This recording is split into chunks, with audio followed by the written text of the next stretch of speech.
and welcome to another show. I have the chief people hacker from IBM X-Force Red in a moment to share what's going on. Cybercriminals are targeting confused consumers and vulnerable small business owners with lures, capitalizing on the challenges and concerns that individuals are facing. And this is from phishing emails impersonating the Small Business Association, the SBA, to U.S. banking institutions offering relief funds. Snow Carruthers, who goes by her hacker alias Snow, is a member of IBM's X-Force Red team. And she's well-renowned social engineer or ethical hacker who uses her skills to help people stay protected and informed. And it's wonderful to have you. Welcome, Snow. Hey, thank you so much for having me. Cybercriminals, they're capitalizing on consumer fear and uncertainty. In fact, since the World Health Organization declared the COVID-19 outbreak a pandemic in early March, your IBM X-Force has observed something like, more than 6,000% increase in COVID-19 related spam. That's disgusting, isn't it? It is so disgusting. Yeah, we are seeing tons and tons of different campaigns, from impersonation of major banks like American Express and Wells Fargo, all the way to impersonating the SBA and even the WHO. How can consumers and business owners stay alert, Snow, and safe, do you think, from hackers during this particular time that we're going through? So there's a handful of red flags that I like to tell people to be on the alert for.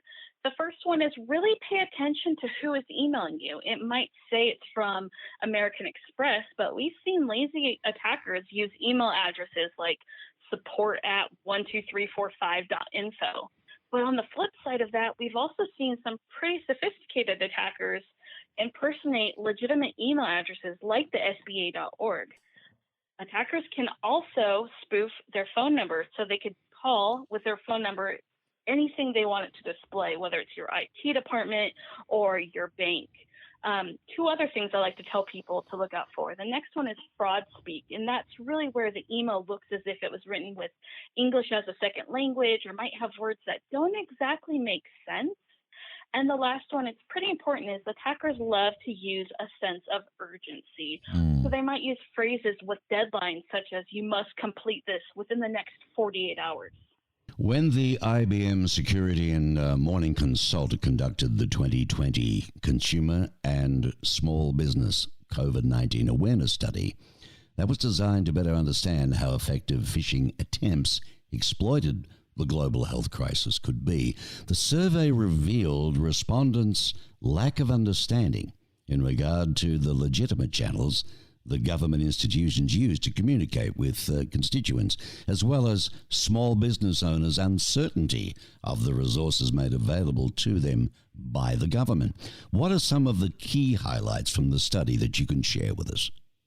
Absolutely. So one of the things that I found really interesting is 35% of respondents expected to hear from the IRS by email, even though we've had years and years of warning from the IRS, law enforcement agencies, and tons of different organizations saying the IRS is never going to email you.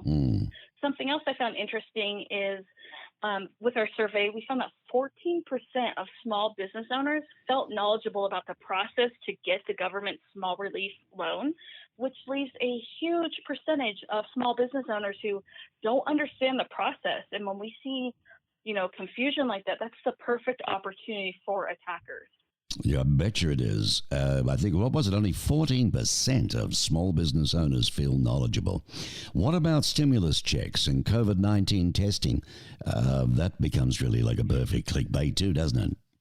Absolutely. We've seen campaigns that impersonate the WHO, and some of those campaigns look like emails that say, here's a list of common household cold medications to prevent coronavirus, with an attachment of that list. And Of course, it's not a real real attachment. It's some type of malware. And if someone were to download and open that malware, it could install a remote access Trojan or a rat. And those are pretty dangerous because they could do tons of different things, whether it's spy on you while you're on your computer, turn your webcam on, or even see what you're typing. So if you're logging into a bank account, they then have that information. I'm speaking with Snow Carruthers from IBM's X-Force Red team. Ethical scamming to stop all these boogie people who do nasty things to us. Who are scammers targeting and why? Yeah, so scammers are really creatures of opportunity. And right now, because of everything that's going on, consumers and small business owners are really at target, especially because things are constantly changing, right? New information is being updated about stimulus checks or stay-at-home orders and small business loans. It really gives the scammers the upper hand because they're targeting these people by playing off of their fears and confusion. Well, let's have a look at it if you don't mind, Snow. What do the COVID-19 related scams look like again? Yeah, so really impersonation of major banks and impersonation of the SBA as well as the WHO. So an example of a scam that we've seen a lot of really recently is it looks like it's coming from a major bank. And in the email, it says you've received your stimulus funding credit to your account, but to first receive this credit, you have to log in and verify yourself. And there's a link in the email. If you were to click the link, it would take you to a website that looks identical to your bank's login page. And if you were to log in with your username or bank account number and password, the attackers then have access to the information and they could log in on your behalf and empty out your account or do wire transfers. It's pretty scary. Is it ever? I mean, how can someone spot a scam? I mean, an average wood duck like me, you know, I'm not a techie nerd or anything, but how can someone spot a scam email or phone call versus something that is trustworthy? Right. So I think some of the big things to keep in mind is really, again, pay attention to who's emailing you and know that it can be spoofed, like I previously talked about. So it could be, a really easy email to spot that looks, suspicious, and it could also be real. So pay attention to what's going on in the email. Is it written properly? And see if it has that sense of urgency. Those are all red flags to keep an eye out for. Well, you know your stuff. I mean, companies hire X-Force Red. It sounds like a dramatic name, doesn't it? But I bet you guys have a lot of fun at the same time. But you're all experts, I understand, who really, you have to break into their networks in order to find the security flaws that exist in companies' technology, processes, staff awareness. That'd be an exciting career. It is amazing. I get paid to think and act like a criminal, but the end goal is to keep our clients safe.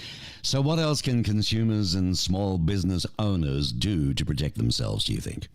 One of the first things I like to tell people is to slow down, which is really hard right now during this pandemic.